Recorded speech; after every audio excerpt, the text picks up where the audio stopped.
ढोकळा. ढोकळा म्हटलं की प्रत्येकाच्या डोळ्यासमोर येतो तो म्हणजे गुजराती नायलॉन खमण ढोकळा. पण आज मी जो ढोकळा तुमच्या बरोबर शेअर करणार आहे ना, तो गोडसर नसून थोडासा तिखट अशा चवीचा आहे. आमच्या घरामध्ये महिन्यातून दोनदा तरी हा ढोकळा केलाच जातो. चला तर मग हा तिखट ढोकळा कसा करायचा ते पाहूयात. बाउलमध्ये आपण 2 कप बारीक रवा घेत आहोत. पाव कप बेसन. सुरुवातीला आपण याच्यामध्ये 1 कप हे ताक ओतून घेतोय. एकत्रित करून घेऊया. इथं गरज पडतीये त्यामुळे आपण आणखीन ताक घेणार आहोत. हा दुसरा कप जशी आवश्यकता लागेल तसं थोडं थोडं वापरेल. तर जे दुसऱ्या कपात आपण ताक घेतलं होतं ना, ते सुद्धा सगळं ओतून घेतलेलं आहे. आणि आता हे अशा पद्धतीची आपली कन्सिस्टन्सी तुम्ही बघू शकता तयार झालेली आहे. तयार झालेलं हे मिश्रण आता आपल्याला साधारण 1 ते 1.5 तासांसाठी झाकून ठेवायचं. आता तुम्ही म्हणताल की ताई 1 ते 1.5 तास एवढा वेळ हे ठेवणं गरजेचं आहे का? तर तसं काही नाही. अगदी एक 10 ते 15 मिनिटं ठेवले तरीही चालतील. पण जेवढं जास्त वेळ तुम्ही हे मुरत ठेवताल ना, तेवढं जास्त त्याच्यातला रवा, बेसन पीठ हे फुलून वर येतं. पर्यायानं आपला जो ढोकळा आहे ना, तो सुद्धा जाळीदार होण्यासाठी मदत होते. 1.5 तास झालेले आहेत आणि आता आपण आपलं बॅटर चेक करूयात. तर इथे तुम्ही बघू शकता मगाशी जो पातळसरपणा होता ना, तो आता कमी झालेला आहे. कारण की रवा आणि बेसन छान फुगलेले आहे, त्यामुळे आपलं मिश्रण घट्ट झालंय. कन्सिस्टन्सी ऍडजस्ट करण्यासाठी आपण याच्यामध्ये ताक टाकूयात. जसं लागेल तसं आपण थोडं थोडं टाकून घेऊयात. तर इथे तुम्ही बघू शकता ही अशा पद्धतीची आपण कन्सिस्टन्सी केलेली आहे. आपण याच्यामध्ये आता नंतर अर्धा कप ताक टाकलेलं आहे. आता एक मिक्सरचं भांड घेतलेलं आहे. याच्यामध्येच 3 हिरव्या मिरच्या, 5 ते 6 लसणाच्या पाकळ्या टाकून घ्यायच्या. सोबतच अर्धा चमचा जिरं आणि जेवढं मीठ मला ह्या बॅटरला लागणार आहे ना, तेवढं सगळं मीठ इथे मी टाकून घेतेय. हे आता मिक्सरला फिरवून घेऊ.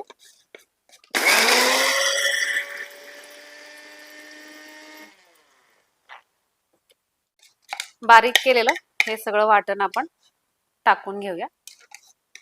कोथिंबीर. आता हे परत एकदा व्यवस्थित एकत्रित करून घ्यायचंय.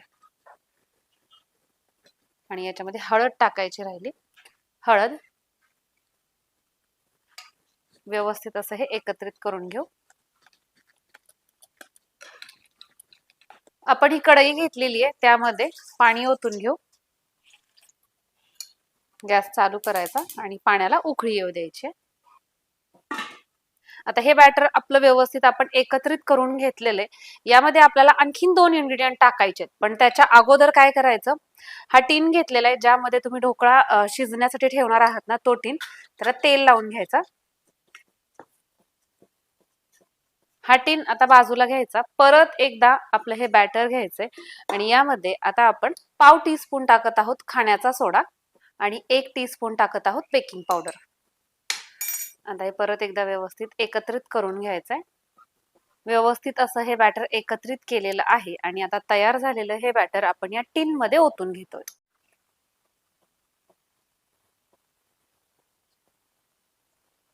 याला हलकं असं टॅप करूयात. ज्या वेळेस आपण ढोकळा या पाण्यामध्ये ठेवतो ना, त्यावेळेस अशा पद्धतीनं पाण्याला उकळी आली पाहिजे. एक स्टँड ठेवून घेते आणि हा आपला टीन. गॅसचा फ्लेम हाय केलेला आहे. एक 30 मिनिटांनंतर आपण चेक करूयात. तर इथे तुम्ही बघू शकता आपला ढोकळा छान अशा पद्धतीनं फुललेला आहे, शिजलेला आहे. आता आपण हा पूर्णपणे थंड करून घेऊयात.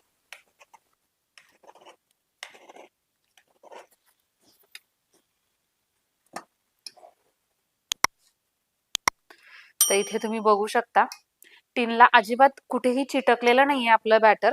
सोबतच मस्त असा स्पंज ह्याला आलेला आहे. याची जी जाळी आहे ना, ती वरणच तुम्ही इथं बघू शकता. अशा पद्धतीचा छान जाळीदार असा झालेला आहे ढोकळा. कट करूयात.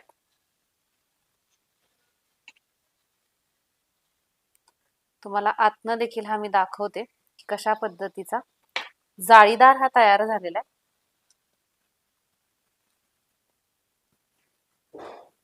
ढोकळ्यावरती आपल्याला एक फोडणी करायची आहे, तर त्यासाठी इथे तडका पॅन मध्ये तेल घेतेय 1 मोठा चमचा.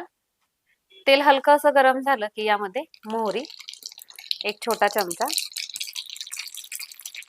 जिरं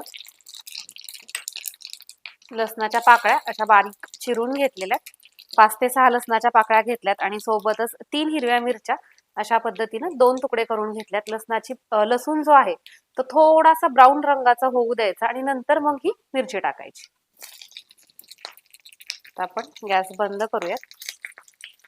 आता तयार झालेला हा तडका चमच्यानं अशा पद्धतीनं या ढोकळ्यावरती टाकायचा आहे.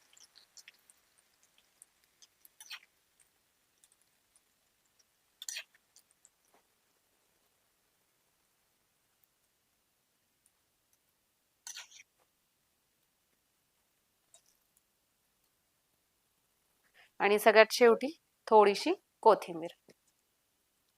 तर अशा पद्धतीनं इथं आपला तिखट असा ढोकळा तयार झालेला आहे.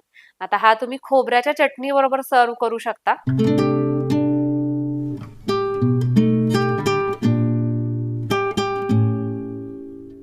चला तर मग मी दाखवलेला हा ढोकळा तुम्हाला कसा वाटला कमेंट करून नक्की सांगा. आणि तुम्ही पण माझ्या पद्धतीनं अशा पद्धतीचा तिखट ढोकळा घरी करता का हे सुद्धा सांगा. परत एकदा भेटूयात अशाच एका छानशा रेसिपी सहित. तोपर्यंत बाय.